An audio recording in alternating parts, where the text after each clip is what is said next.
Vote যত এগিয়ে আসছে ততই শাসকের অন্দরে একেবারে তুতু ম্যাও বাড়ছে। এ বলে আমায় দেখ, তো বলে আমায়। ক্ষমতার লোভে বারবার গোষ্ঠী কোন্দল আর সংঘর্ষে বাঁচছে শাসক দলের নেতারা। এবার প্রকাশ্যেই দলের কোন্দলের কথা স্বীকার করে নিলেন হরিহরপাড়ার তৃণমূল কংগ্রেসের বিধায়ক নিয়ামত শেখ। বিধায়কের বিস্ফোরক স্বীকারোক্তিতে বেজায় অস্বস্তিতে তৃণমূল। যেটা বলেছে সেটা ঠিকই বলেছে। কলকাঠি নাড়া চলছে, এটা 100 বার সব জায়গাতেই চলছে। মাঝখান থেকে আমি কয়েকদিনের জন্য আমি আর কি বলবো, এ তো শুরুয়াত হয়েছে তো কলকাঠি নিয়ে, এ তো অস্বীকার করা যায় না।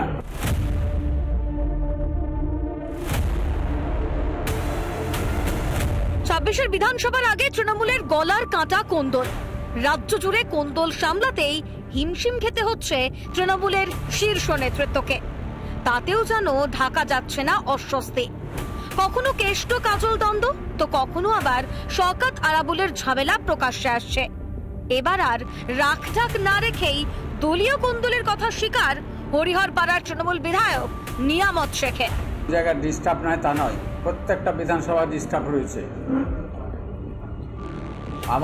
আমার হরিহরপাড়ায় ছিল না, সেখানেও ডিস্টার্ব আরম্ভ হয়ে গেল। সব বিরোধীরা যারা ক্ষমতায় থাকে তারাই যদি করে, তারা কিছু করে নাই।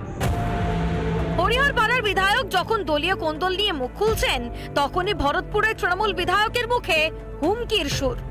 দলের জেলা নেতৃত্বকে হুমকি দিয়ে একলা চলার বার্তা হুমায়ুন কবিরের। আমি 15ই আগস্ট পর্যন্ত সংযত থাকব। 15ই পরে এই তৃণমূলের জুড়া ফুলের প্রতীক নিয়ে অল আউট লড়াইয়ে যাব। যদি জেলার সভাপতি কাঁদি থেকে ভরতপুরের নেতাদের অক্সিজেন দেয়, আমি গোটা জেলায় এর সংগঠনের বিরুদ্ধে অক্সিজেন যোগাবো। বারবার কোন্দল থামাতে বার্তা দিয়েছেন খোদ দলনেত্রী। তা সত্ত্বেও বখরা আর ক্ষমতা দখলের লড়াইয়ে মেতেছে শাসক নেতা নেত্রীরা। আদৌ কি কোন্দল থামাতে পারবে তৃণমূল, না কোন্দল কাটাতেই উপড়ে যাবে ঘাসফুল? রিপাবলিক বাংলা।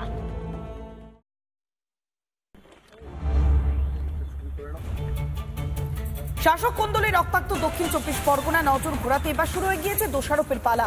শাক দিয়ে বাঁধ রাখার চেষ্টা করছেন শওকত মোল্লা। বাম জমানার তুলনা টেনে সাফাইয়ের চেষ্টা করছেন, নিজেদের অপরাধ আড়াল করার চেষ্টা করছেন শওকত মোল্লা। যখন যে দলেই থাকুক না কেন শওকত অপরাধী। তৃণমূল বিধায়ককে তুলোধনা করে আক্রমণ করল বিজেপি। যেভাবে রাজ্জাকুরের ঘটনা ঘটেছিল, আর গতকাল কি বলেছিলেন শওকত মোল্লা? তিনি বলেছিলেন যে যদি কেউ শহীদ হয়, অর্থাৎ দলের জন্য শহীদ হলেও কোনো ব্যাপার নয়, অর্থাৎ লাশে রাজনীতি করছিলেন শওকত মোল্লা। আর এবার শাক দিয়ে বাঁধ রাখার চেষ্টা করছেন শওকত মোল্লা। কি বলছেন, সাফাই কিভাবে দিচ্ছেন, শুনুন একবার। কিন্তু আজকে ভূতের মুখে রামনাম শুনছি যে আজকে যে সিপিএম যাদের রাজত্বে গোটা বাংলা রক্তাক্ত হয়েছে, যাদের রাজত্বে দক্ষিণ 24 পরগনা জেলা রক্তাক্ত হয়েছে, আমিও তখন সিপিএমে, আমরা তো তখন ক্যাডার ছিলাম, আমরা তখন লিডার ছিলাম না।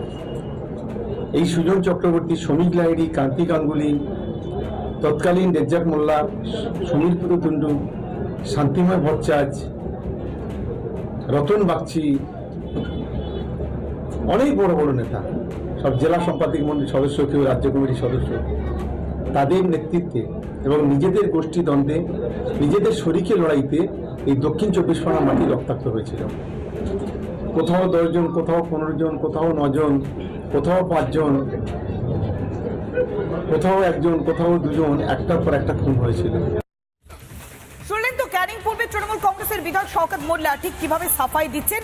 তবে যখনই যে দলে থাকুক না কেন তিনি কিন্তু অপরাধী, অর্থাৎ শওকত মোল্লাকে তুলোধনা করলেন বিজেপি নেতা অর্পণ দাস।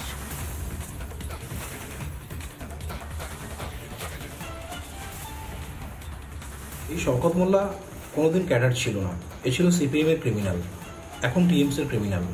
এ শুধু জার্সির পরিবর্তন করেছে। আর এই ক্রিমিনালরাই বাংলাকে রক্তাক্ত করেছে, আগেও করেছে, এখনও করছে। এর জলজান্ত উদাহরণ হলো খোদ বাংলার মুখ্যমন্ত্রী মমতা ব্যানার্জি নিজেই।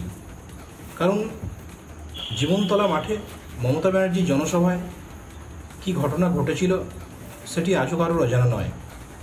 কারণ মমতা ব্যানার্জি ভুলে যেতে পারেন, কিন্তু এই জনসভায় যারা আয়োজক ছিলেন তারা শওকত মোল্লার অত্যাচারে আজও নীরবে নিভৃতে কাঁদে।